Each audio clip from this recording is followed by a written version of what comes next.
All right, folks, this is the narrated demonstration for the second lesson for our Marine Community Ecology course in 2024.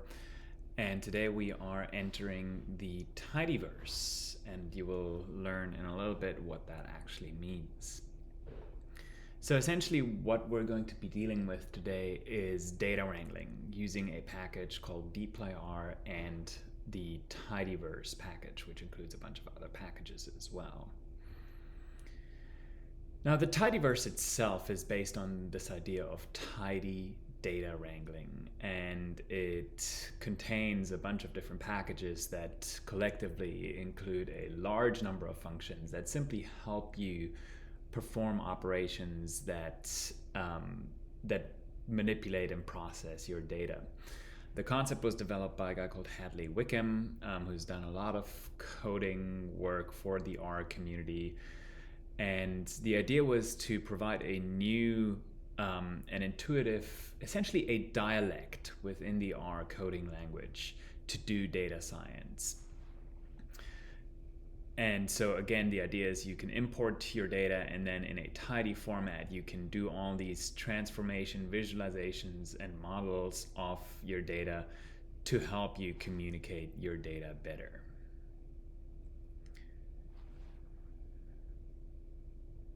Now, what is tidy data?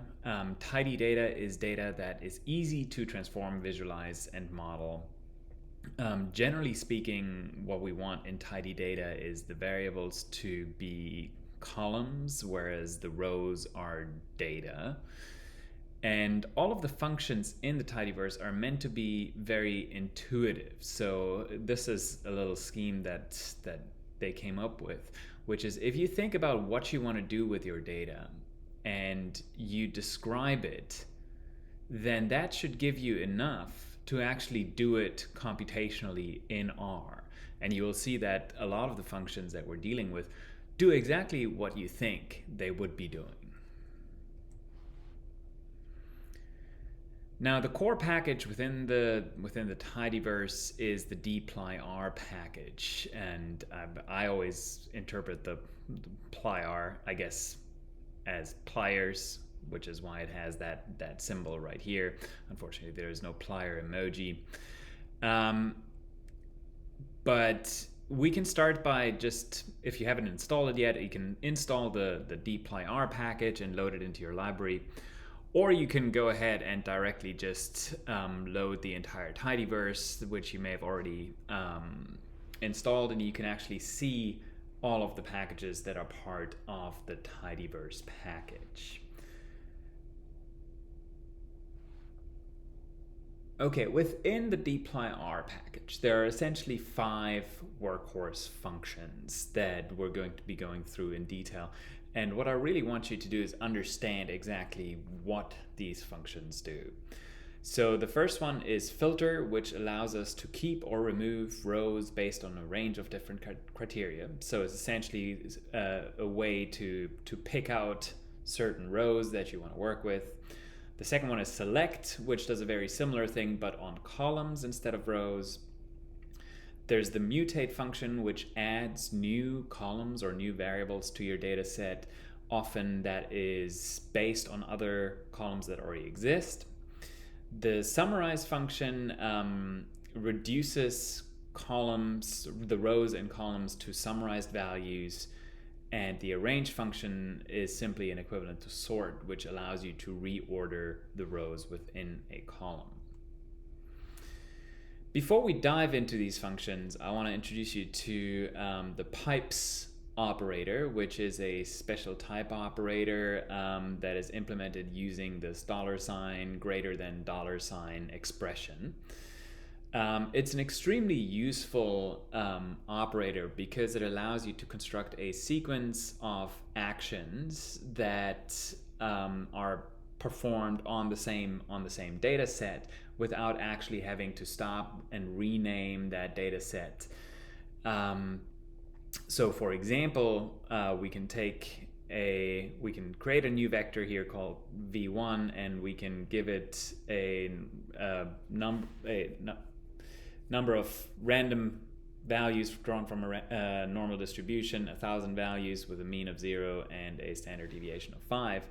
And then rather than doing this first and then taking the mean of v1 in a separate operation, I can use this pipe operator and then simply tell it that I want to take the mean of this. And as we can see, it's very close to 0, as it should be.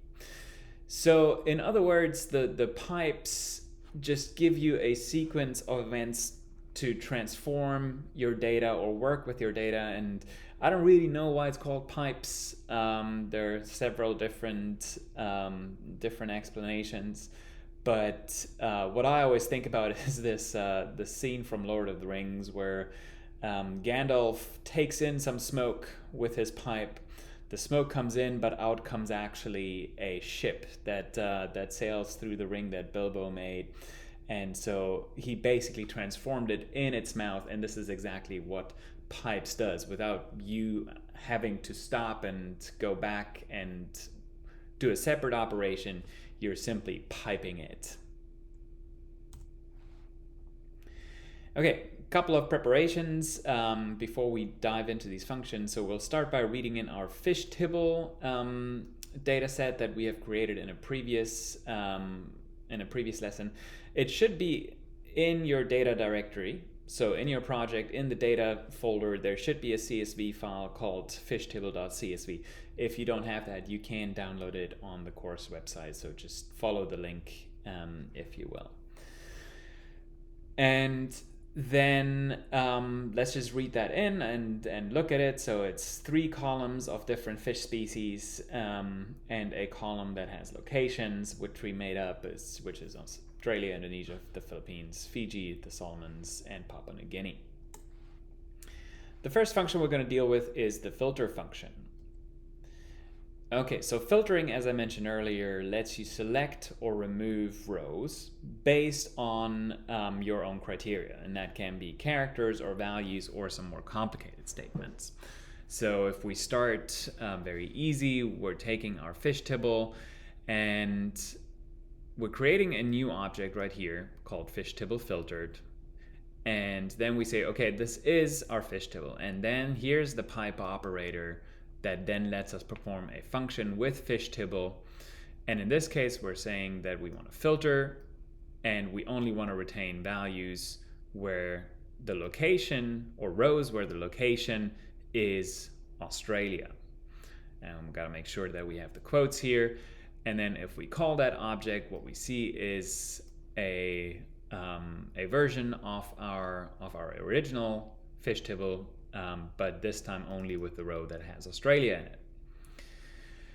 We can combine multiple criteria using the concatenate function. So for example, if we do the same thing, fish tibble filter 2 in this case, and we just say location equals C, Australia, Indonesia, then we get both of these rows in our output. And we can, of course, also use numeric criteria. So our third object right here is, again, just based on the fish tibble. And in this case, we're filtering the blowfish column for values that are greater than 3.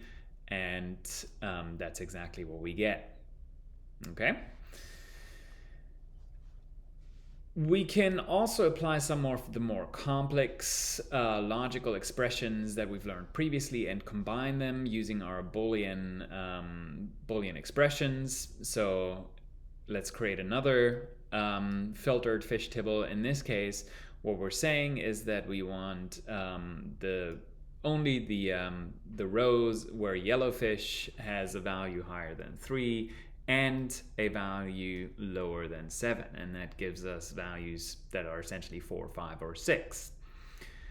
And we can also, of course, combine everything. We can use numeric criteria as well as character values and concatenate them. So here we're filtering for values in bluefish that are greater than 5 and locations that are not, this is the is not operator, Fiji or Australia. And so we get Indonesia and Papua New Guinea, and that's because we have bluefish values that are larger than 5 in this in these rows. Let's talk about the select function next. So selecting, as I mentioned earlier, works on columns instead of rows. So you can select certain columns that you want based on, again, their names. You can use the positions in the columns, or you can use more specific criteria. Because column names can never be numbers. They can never be treated as numbers. You can't, for example, say that you want to filter column names by values greater than or smaller than anything. So in our example, we're creating a new object here called fish tibble select. And again, this is of course based on our fish tibble, and we're piping it. And then we say we want to select the blowfish column and the location column. And that's exactly what we get right here. This can also be done in a negative sense, so to exclude certain ones. So our second fish tibble select here is again based on fish tibble. This time we're saying we want to get rid of bluefish and blowfish, and that leaves us with the yellowfish and the location column. It's important to note that you have to use two minus signs here. Otherwise, if you did minus bluefish and blowfish, you would only get blowfish because that's the last one. You can also make your selections based on on their positions, and that works as such that you just indicate the column position. So in this case, by selecting 3 and 4, or everything from 3 to 4 is the same thing in this case, we again just get the yellowfish and the location column. And then you can also be a little more creative. For example, if you select and then we say we want to exclude everything that ends with ends with fish, then we only get the location column because all the other columns end with fish, their names. And this is a really handy way to manipulate data. It's also a great example of just the sort of think it and then employ it kind of attitude. Ends with is essentially what you would think, hey, if I want to exclude stuff that ends with a certain phrase, how would I call that function? Well, the logical conclusion here is ends with. If you want to learn a little more about that, there are other ways of doing that. Obviously, starts with would be a smart choice, but you can look that up and see what actually what other possibilities you have. Okay, let's turn to the mutate function. Got a little caterpillar and a butterfly here because that's essentially what mutate does at its core. But in the most basic sense, the mutate function always creates a new column that wasn't in the data set before. And most often those columns are based on existing columns. So you're performing some kind of operation to transform a column into a new column. But in the most simple scenario, we can actually create columns from scratch, which is equivalent to a function called add column that is actually in a different package. So we'll just stick with the mutate function here. Again, we're working with our fish tibble and creating a new object. We're piping it, and then we're saying mutate, and we're creating a new column right here, which is called grayfish. We're giving it a random selection of values that matches those 6 rows that we have in there. And then we're also creating a second character variable in here where we describe that location, whether it's continental or oceanic. And you can see the 2 new columns coming in here, grayfish and type. If that grinds your gears, it does for me, because now you have the fish between the location and the type, and that's really awkward. You can use the relocate function to tidy up your data set, and you can look that up how to do that.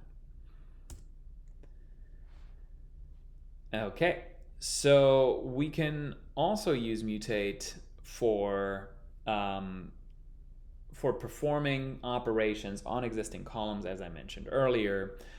and creating new columns based on those. So for example, our new object here, fish table mutate2, is based on the mutated column, mutated data set that we just created. So just going back to that one real quick, that was this data set right here with the 2 new variables.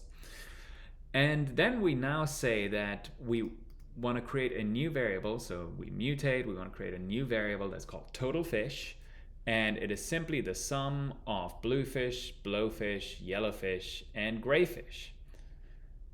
And then we can pipe that again, and here's the answer for how to do the relocate stuff. Now we're just pulling location and type forward just to tidy up your data set a little bit.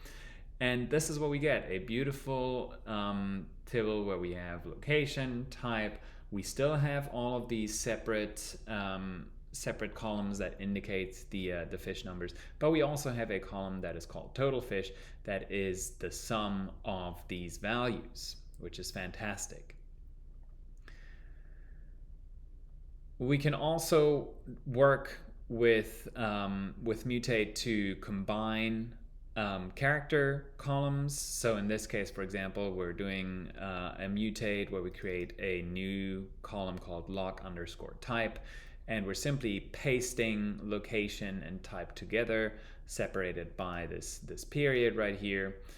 And this is what it looks like. So very similar principle as for the numbers, just with characters. This is actually an operation that I usually do using the unite function. It's just a different way of doing it. Again, you can look that up and get some more info on that function. Okay, and we can also use mutate to replace or certain character strings or transform numbers that we want to transform. For example, in this case, you know the drill by now. We're working with fish table mutate3, and then we're piping it, and then we create a new column that we call type recode. We weren't happy with how we describe the type here, and we just want to change the words we use, the factor levels we use for this. And so how we can accomplish this is by creating a new column called type.recode, and then using a function called recode, where we say that continental is now coastal rather than continental. You can look up the recode function to get more insights into that. You can actually also use the recode function right in this column. You don't have to mutate it into a new column. But this is what it looks like. Now just the continental has changed to coastal. And we can also use mutate to perform a simple operation on a given column and get a new column. So for example, here we're creating a new column called log total fish, and it is simply the log of total fish, and you can see the outcomes right here. Summarize. So summarize does, surprise, surprise, exactly what it says it's supposed to do. It summarizes across rows in your column. So you can use it to obtain, for example, the mean or the standard deviation or the variance or whatever of an entire column, which is quite handy. So for example, if we want to get information on the blowfish variable in our data set, we're using our new fish table, and then we pipe it again, and then we summarize where the mean blowfish, this is a new column we're creating in basically a new data set. It's the mean of blowfish. Because we've fed it the new fish table already and we're just piping it, it knows exactly what blowfish is. It's a variable in our data set. And then we do the same thing with the standard deviation, we do the same thing with the minimum, and we do the same thing with the maximum. And if we call that, what we can see is that instead of having a data set with 6 rows as the fish table was originally, we now only have 1 row but 4 columns that give us the mean, the standard deviation, the minimum, and the maximum, which is incredibly useful. You will be using this function all the time. Um, we can also do this on different columns, so that you don't have to just do it on a single column. In this example, we're doing the bluefish and the blowfish, and again, we're using the fish table, piping it, and then using the summarize function to create a new column that's called mean blowfish, which is the mean of blowfish, and mean bluefish, which is the mean of bluefish. And lo and behold, we get two columns that show us the means of those two species. And then you can also use some more complicated functions within the summarize function. So for example, if we wanted the range of total fish, you can use the range function, and we can use two quantiles as well. So importantly, what has changed here now is that instead of having just one row of data, we now actually have two rows of data, because both the range and those two quantiles are require multiple rows. In the I've muted the warnings here. In the newer implementations, R actually doesn't like that. The package doesn't like you doing that, because you're changing the dimensionality of your data, and it's asking you to use the reframe function instead. But summarize will still work, and you can perform this operation just fine with your data. And then finally, we're going to talk very briefly about the arrange function. This one is essentially the equivalent to the sort function from base R, and it very simply orders your data, or your data based on a column that you're specifying. So for example, if I'm using my new fish table and I'm piping it and I say arrange it by type, it will arrange it based on the factor levels here, continental and oceanic. Importantly, the NAs will always go to the bottom of the column in this. So for example, if I'm arranging my fish table based on total fish, this is just a descending order because I put the minus in here. So I get a negative or a descending order of total fish here. And then if I'm being cheeky and I throw an NA in there, making a new column using the mutate function that's called NA fish, and I have an NA at row number 4, and then I arrange it by NA fish, and I'm relocating it just to pull it forward, you can see that it placed the NA in the bottom. So when you arrange stuff, the NAs will always go in the bottom. Okay, it's time for a couple of exercises. So the first set of exercises are all based on the fish table CSV file. So I hope you have it, hope you can find it. It's on the website, so you can download it or create it yourself if you want to. So exercise A is remove the values for the Philippines. B is retain only the first two columns. C is to create a new column that contains the ratio of bluefish to blowfish. D is to obtain the variance in bluefish, blowfish, and yellowfish. And E is to sort your data set in the reverse alphabetical order of locations. Now, I'd strongly encourage you to pause the video right here and do these exercises before you skip to the solutions, unless you're already cool with all of this and can do it in your sleep. All right, let's take a quick look at the solution. So you read in your fish table right here. Hopefully that wasn't a problem for anybody. And then exercise A is to remove the values for the Philippines. This is the row that the Philippines is in, and the way to do that is using the filter location, of course, where location does not equal Philippines. And that gives us a 5-row data set without the Philippines. Okay, retaining only the first two columns. Well, there's multiple ways of doing this. I chose to just do 1 colon 2. You could have said select bluefish, comma blowfish. Lots of different options here, but a fairly straightforward operation. Creating a new column that contains the ratio of bluefish to blowfish. This is, of course, the mutate function, because we're changing we're creating a new column based on other columns in our data set. So I'm using my fish table, I'm piping, I'm using mutate, and I'm saying that the ratio column is bluefish divided by blowfish, which gives me something like this.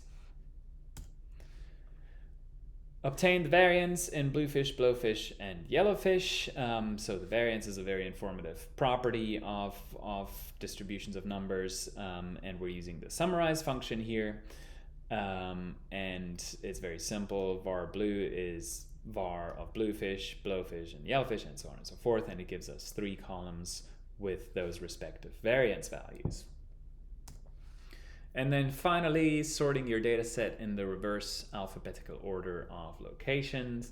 I threw a little bit of curveball here because this does require us to add this little DESC or desk in front of the location. So we're arranging using the arrange function based on location, but we want it in descending order. This is reverse alphabetical, so it starts with the Solomons and ends with Australia. Okay, so that was already a lot of fun. We've gotten a basic toolkit for doing tidy data science, which is awesome. I hope y'all have been exposed to Marie Kondo at some point. It's the same concept. We're trying to code in a way that brings us joy and that reduces clutter and makes things organized.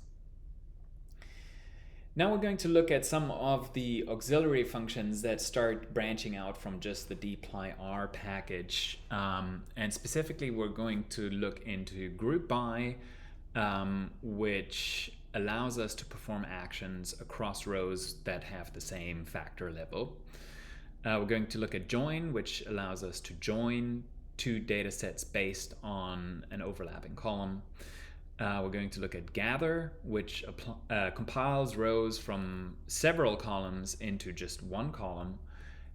Spread, which is the inverse of gather, it distributes rows from a single column into several columns.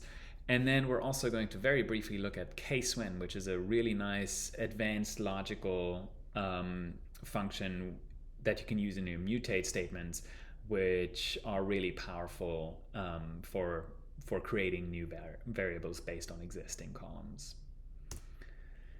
Okay, group by. Group by does exactly what it says it does. It groups by a certain variable, and it creates what's called an internal grouping structure. Now, internal grouping structures, that means you can't actually see any change in the data set per se when you apply the group by function. But there's still sort of a mute structure to the data that you can exploit for your coding. And actually, as of recently, which is really quite nice, your tables actually tell you when they have a grouping structure. It didn't used to be that way, and sometimes you couldn't figure out why something wouldn't run, and then it turns out that it was grouped somehow. But the way to apply this function is create a new object called fish table grouped, and then we're using our new fish table again, we're piping it, and then we say we want to group by type. And what you can see right here, we have the type there, which was the continental versus oceanic, right? And that hasn't changed. The actual format of the data hasn't changed. We still have 6 rows across all our variables. But it does tell us right here that there's a grouping structure, which is super helpful. So it says groups in type, and you have 2 groups. So 2 different factor levels, continental and oceanic. And what we can do with this is we can use that fish table grouped, and we can run the summarize function on it, and then get the mean number of fish within our groups by using mean of total fish. See how we don't have to specify anything else. We're just collecting the mean of total fish, but because we have an internal grouping structure, it knows to do that for both the continental and the oceanic sites. Okay. Usually we'd probably do this in the same operation, so we just do a pipe after group by and then the summarize command. I just wanted to make sure that you understand what the grouping structure does, that it doesn't actually change the data, it just imposes the structure that you can then exploit to run your summary function.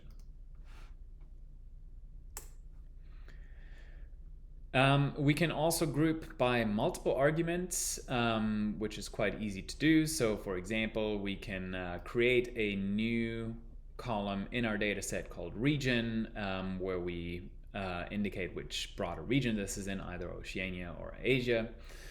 And then we can group it by region and type. And then we can, as I mentioned earlier, we can pipe it directly here and then use the summarize function to get the mean of total fish. It says here summarize has grouped output by region. You can override using the groups argument. This just means that we have the region first here, but as you can see, it took into account both the region and the type. Okay, so within the group, within the region group, there's also the type group, which gives us 4 distinct values. The one thing I mentioned earlier is that group structures they essentially have a legacy. So if you're not careful and you have grouped data, you use the group by function at some point, that grouping structure doesn't go away and it can mess up some of the stuff you want to run later on. So good practice is once you don't need those groups anymore, you can run the ungroup function in your data. And as you can see right here, this actually gives me and notice this is a bug right here. This should have been equals. It still runs, but should have been equals, of course. So the ungroup just gets rid of the grouping structure, and then it just means that your summarize command just goes over the entirety of all the rows in the column again. Okay, join. Joining, as the name suggests, allows you to join data sets together, and this is essentially a horizontal join based on columns that are overlapping between the two data sets. There are 4 different ways of joining your data, and it all depends on which data set you mention first, or which data set is your original data set. A left join will retain all of the rows on the left side of the equation. So if that's your original sort of data frame that you're mentioning first, that will still have all the rows, even if there's no equivalent rows in your other data set. Right join does the opposite. It retains everything from the right side of the equation. The inner join only retains the perfect matches, so it will only retain those rows that actually have matching values in both data sets, and the full join just retains everything. So with the full join and the right join and the left join, you may very well find that you are going to be seeing some NAs because there might be rows that don't have data. But we'll see that behavior in a second. Now, to explore the join function, we're going to need another data set, and we're sourcing that from the WPP 2019 package, which includes a data set called POP, which has global population sizes by country across a bunch of different years. So you can install and load the WPP 2019 package, and then by simply calling data pop, it imports that data set into your environment, and we can just look at the structure of that data set. What we can see is it has a column called country code, and it has a column called name, and that name actually has all the different countries in the world, and then it has different columns for different years and the values of the population. So you can see that for 2020, for example, the world population is 7,794,799 or something along these lines. I'm terrible at reading these numbers. Okay, what we are trying to do is to join some of these population sizes with our fish tibble, and we're going to be specifically interested in the population size from 2020. And we're going to have to do a little bit of preparation first before we can do that. So we're creating a new object, pop 2020, and we're taking the pop data set. And the first thing we're doing is we're only picking the 2 columns that we want right now, which is the name column, which has the countries, and 2020, which has the populations. We're piping that, and then we're renaming the name column to location. And this is really important because the join function needs to have two columns that match, so that have the same column name. So if we kept name right here, we wouldn't be able to join anything. And then just for kicks, we're also renaming this column right here from 2020 to population, because numbers and columns are generally a bad idea. And if we look at that, this is what it looks like. And then what we're doing is we are joining this with our fish tibble. So we're creating a new object, and in this case, we're just using a left join.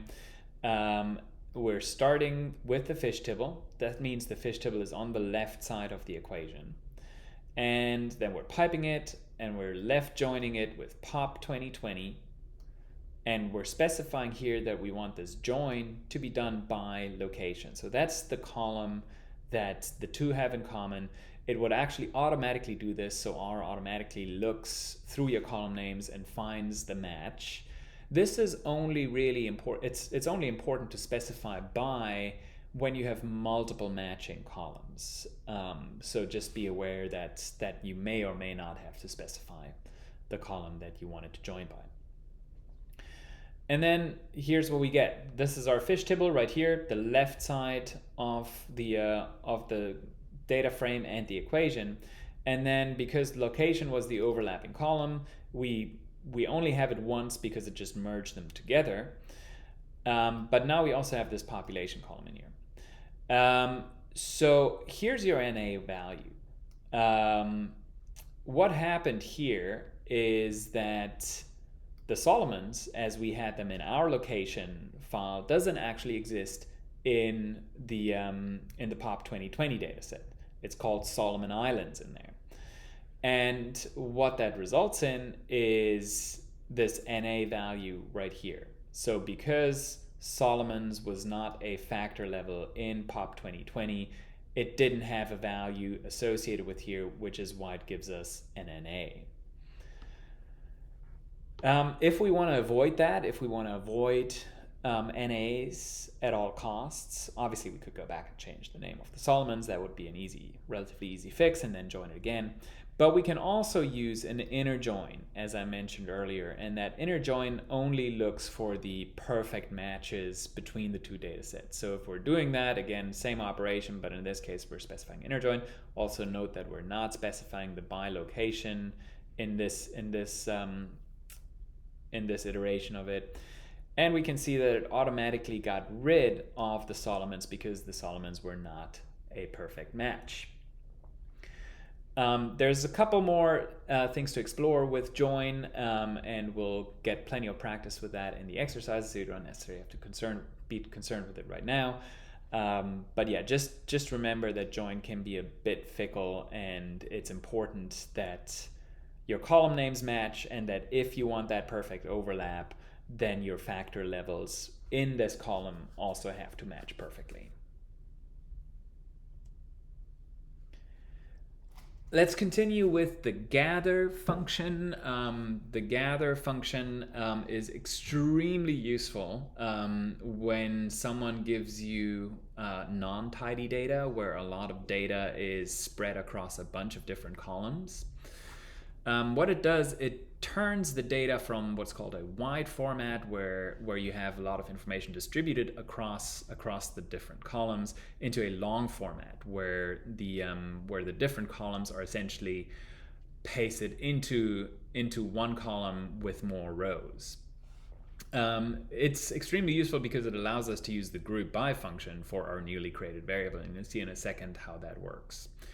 So we're creating a new object here that we're going to call fish gathered, and then this is based on our fish tibble inner join. So just to remind you what that looks like, it looks like this. We have 3 columns of fish that are, fish abundances across these locations. And what we do now is we say we want to gather, and we want to gather the first 3 columns, which remember were those 3 different fish species. this is us specifying the columns that we want to work on. And then we say that our new key, which is essentially our column name for the column names, is going to be fish species.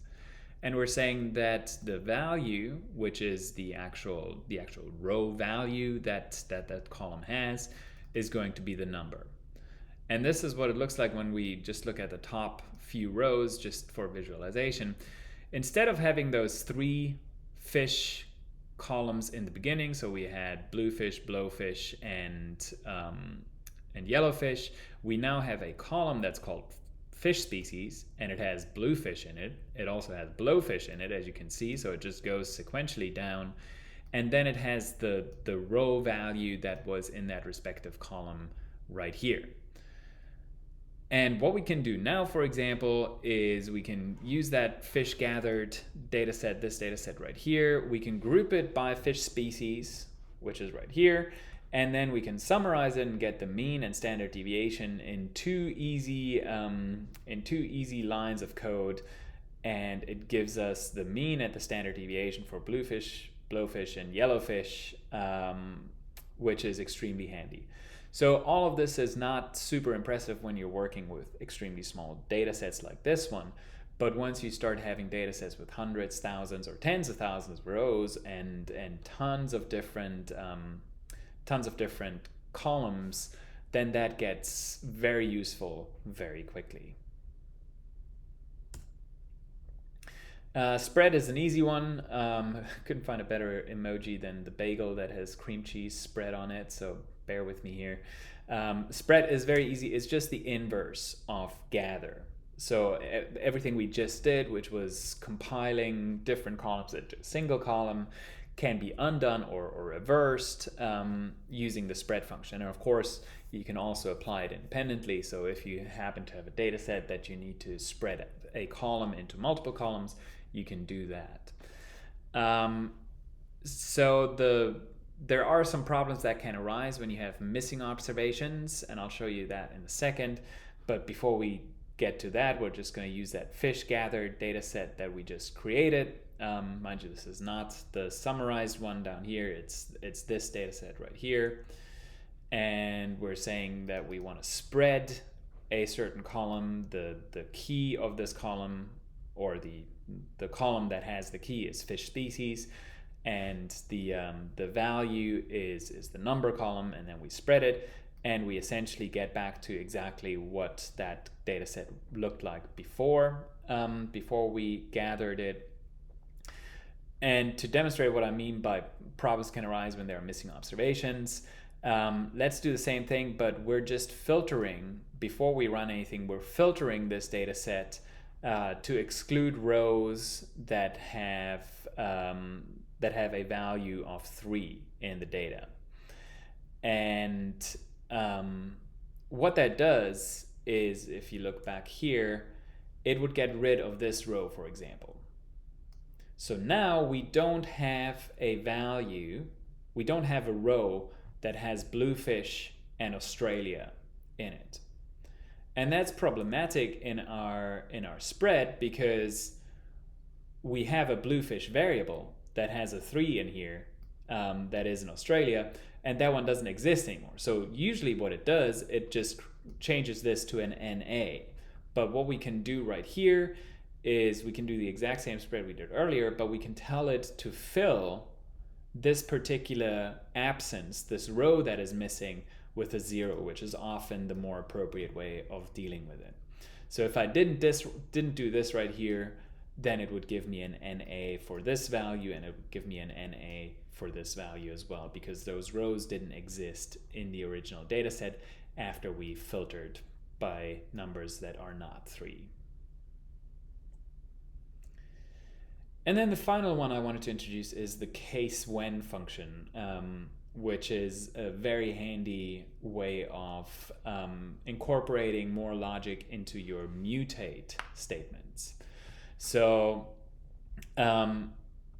basically, when you're mutating something based on another column and you want to make it conditional, you can use case when and formulate your arguments in there.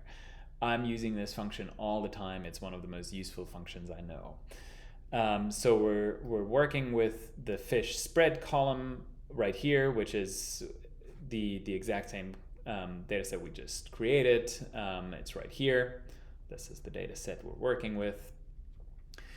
And then we're creating a new variable through mutate that we're calling pop.cat. Okay, so population categorical, or whatever you want to call it. And we're saying that this is, and now this is our conditional statement, case when the population column, so this column right here, is larger than 10,000, then we want the value in our popcat column to be high. We're just calling it high. And then this is probably the most confusing part. This is just the other side of our conditional. This basically says, and if that is not true, then we want it to be low. And you can see exactly what it does right here. For every row in which population is larger than 10,000, it now calls this high, and where the population is lower than 10,000, it calls it low. Extremely useful function, but it can sometimes be a little tricky to wrap your head around. Okay, and that brings us to the last set of exercises for this one. And to do those exercises, we need a little crutch. So we will be working with a data set called coral reef herbivores. This is a coral reef herbivore, beautiful little fish. And we're also going to create the following vector, which you're now almost pros at creating vectors, and you know your way around. So you can either just create this yourself real quick, or you can copy and paste the code from the actual slideshow. It's probably the easier way. But we need this vector here that has the family names of different coral reef herbivore species and their common name, which are surgeonfishes, chubs, parrotfishes, and rabbitfishes. All right, let's go through the exercise real quick. So in the first one, we're reading in the coral reef herbivores data set, which I've also again posted a link, but you should already have it in your data folder of your project. And then first thing you can do is just obtain the mean body depth across families. We can also then integrate the common names for each family into the data set. So this is using the data set we just created alongside the herbivores. Then next exercise is to compile the SL or standard length, body depth, snout length, and eye diameter into a single column called morphometrics.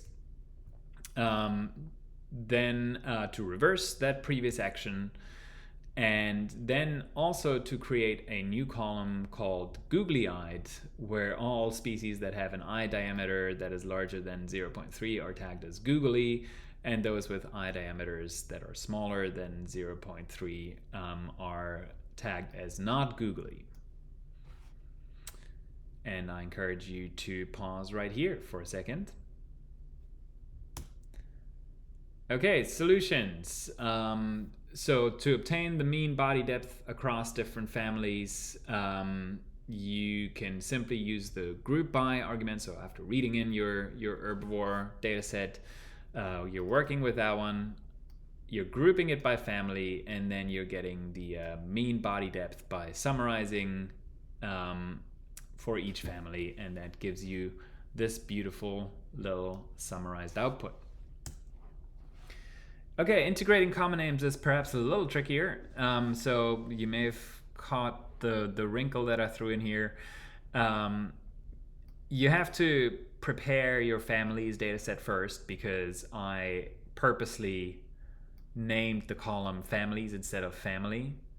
So you have to rename that column first, and then you can do an inner join with the herbivore data set, and that gives you, just showing the top right here, that gives you the full data set where it has that common name included in the data. And then for 2C, I just noticed that I actually had the exercise messed up for this one. The task was to compile the values for standard length, body depth, snout length, and eye diameter into a single column. So you probably gathered that I was looking for you to use the gather function. This is a smarter way of putting it. I noticed that I didn't do that in the previous one. In the exercise, but this is what it looks like if you gather and you want to gather your columns 5 through 8, which are those SL, body depth, snout length, and eye diameter. The key is category and the value is measurement. In this case, you can name those whatever you want, so it doesn't really matter. It doesn't take away from the exercise. But this is the outcome. You have a column that has the category in it, and you have a column that has the measurement. Reversing the previous action is extremely simple. You just say spread, key is category, and value is measurement, and it just distributes it back into the separate columns as it did before. And then the googly-eyed task, that's the one that obviously used the case-when function. So we're using mutate here. We're creating a new column called googly-eyed. That is, case when eye diameter is larger than 0.3, it's supposed to be googly. And if that is not the case, then we want it to be not googly. And that's what it gives us down here. And that's just an intro into the Tidyverse and especially the dplyr package. These are the hexagons for all the other, or a bunch of the other packages that are in the Tidyverse. There's the 4cats package, the per cat package, the ggplot package, which we're dealing with next, and a bunch of others. So an extremely useful suite of packages with thousands of functions that help us maintain a nice, tidy data processing workflow. And that's the end of it.